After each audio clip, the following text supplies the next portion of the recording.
जमशेद अली हुसैनी के अच्छा नहीं पड़ी ख्याल जोजार मदरसा शहीद सैयद शफीक मंशा बादशाह रहमतुल्लाह अलैह कोटली जिले जामशोरी दा तालिब इल्म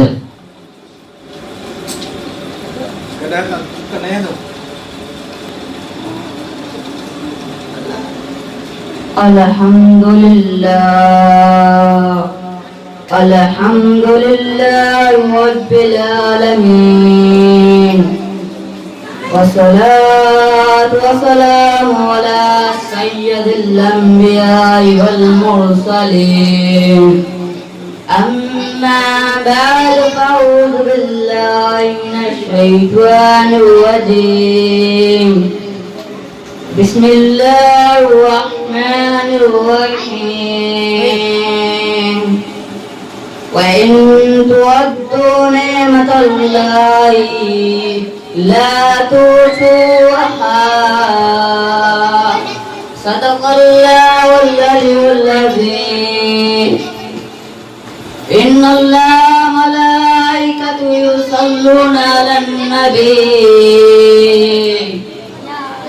या अय्युहल्लज़ीना आमनू सल्लु अलैहि व सल्लिमू तस्लीमा अस्सलातु वस्सलामु अलैका या रसूलल्लाह अस्सलातु वस्सलामु अलैका हबीबल्लाह मुझा प्यारा मुअज़्ज़िज़ दोस्तों ऐं उस्तादो अस्सलामु अलैकुम व रहमतुल्लाहि व बरकातुहू वालेकुम अस्सलाम।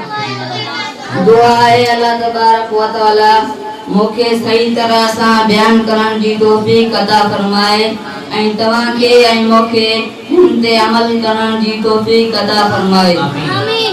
मो आजिज़ तव्हांजे साम्हूं जेका आयत पढ़ण जी सआदत हासिल कई उनमें अल्लाह तबारक फरमाए थो वइन तुअद्दू निअमतल्लाहि ला तुहसूहा तर्जुमो अगर मुंहिंजी नेमतुनि खे शुमार कंदो त करे न सघंदो। इन आयत करीम में अल्लाह ताला इरशाद थो फरमाए त ए इंसानो तुंहिंजे मथां मुंहिंजो एतिरियूं नेमतूं आहिनि जो तव्हां उन्हनि खे शुमार त करे न सघंदो। बेशक अल्लाह ताला जो असांजे मथां हज़ारे नेमतूं आहिनि। असांजो हर उज़ो बदन जो असांजे लाइ नेमत आहे। अख कन हथ ज़ुबान पैर सभु अल्लाह ताला जूं नेमतूं आहिनि। मां बि नेमतूं आहिनि उस्ताद साले बि नेमत आहे ऐं मुर्शिद कामिल बि नेमत आहे। सुभान अल्लाह वॾे में वॾी नेमत इहा आहे ख़ुदा जी असांजे लाइ हुज़ूर सल्लल्लाहु अलैहि वसल्लम आहिनि जो अल्लाह पाक असांजे पंहिंजो महबूब मोकिलियो। उन महबूब जे सदके असांखे ईमान मिलियो रमज़ान मिलियो क़ुरान मिलियो। अहिड़ी तरह उनजे सदके असांखे मुल्क पाकिस्तान मिलियो। हिकु मुल्क आज़ाद अल्लाह ताला पंहिंजे महबूब जे सदके असांखे अता कयो आहे। उन जे लाइ अल्लाह ताला फरमाए थो त मुंहिंजी नेमतुनि जो तव्हां शुक्र अदा कयो त तव्हांजे मथां मां अञा नेमतूं वधाईंदसि। त हीउ मुल्क प्यारो जेको असांखे वॾियुनि क़ुर्बानियुनि खां बाद मिलियो आहे असांजे बुज़ुर्गनि हिन खे हासिल करण लाइ वॾियूं वॾियूं क़ुर्बानियूं ॾिनियूं पंहिंजो माल औलाद जानियूं क़ुर्बान कयूं।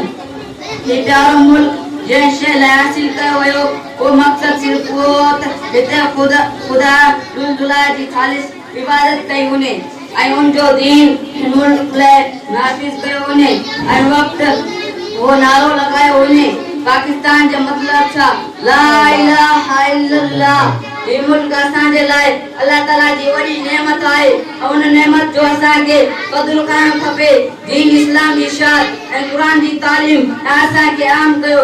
घर घर हर गली में क़ुर मजीद जी तालीम जा मदरसा खोलिया वञनि ऐं असांखे मुल्क पाकिस्तान रमज़ान मुबारक 17 तारीख़ लैलतुल क़द्र जी रात अल्लाह ताला असांखे अता कयो।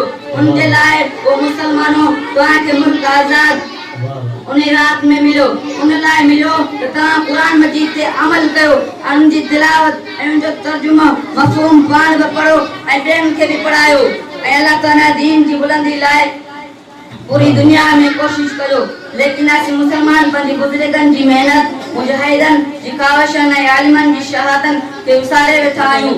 असांखे कश्मीर उन जे लाइ नथो मिले त असां पंहिंजे ख़ुदा सां जेके वाइदा कया हुआ असीं उनखे घर घर वाह, वाह, उन्हें सुभान अल्लाह, खूब सुभान छॾे अल्लाह। हर घर में मुसलमानों ॾिठो छा हली रहियो आहे। तव्हांखे हर घर मां क़ुरान जो आवाज़ न, बिल्कुलु नाच गाना ऐं फ़ियाशी जा वाह, अॾा, वाह, वाह। शराब जा अॾा सुभान हर अल्लाह, गली सुभान में अल्लाह ताला असांजे मथां फतह जे दरवाज़ा बि बंदि करे छॾिया आहिनि। अल्लाह ताला सभिनी खे हिदायत अता फरमाए। आमीन आमीन बिजाह नबी आमीन।